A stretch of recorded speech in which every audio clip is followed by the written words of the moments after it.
Қарағандыда сотталып шыққан педофилдерге электронды білезік салына бастады. Жауапты органдар осылайша олардың әр басқан қадамын қадағалап отырамыз деп сендіруде. Құны 300 мың тұратын құрылғы қылмыстық істерді тежеуге септігін тигізе ме? Тілшіміз Азамат Серікхан құрылғыны алғаш рет киген қылмыскерлермен тілдесіп көрді.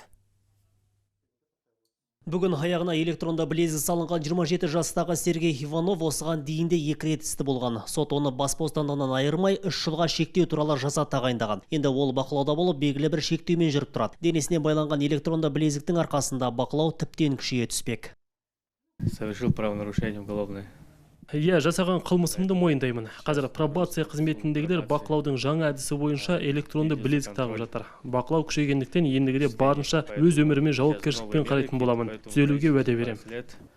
Бұл электронды білезік шартты жазасын өтеп жүргендер және бас бостандығынан шектелгендерге тағылады. Осылайша олардың әрбір басқан қадамы бақылауда болады.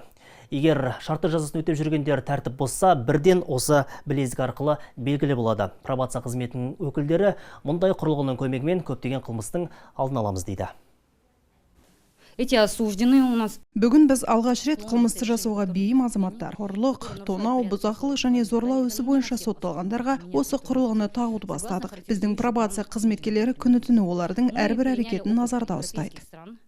Қылмыскерлер құрылғыны өздігінен шеше алмайды. Олардың қай уақытта қайда барған туралы ақпарат планшетке түгелдей жазылады. Әзірге Қарағанды облысында бақылаудағы 2000-ға жуық адамның тек 300-не аталмыш құрылғы тағылады. Оның 30-ы зорлау дерегі бойынша істі болғандар. Айта кетейік, электронды білезіктер бұған дейін тек алаяқтық, жемқорлық ісі бойынша үйқамақта отырғандарға тағылған болатын.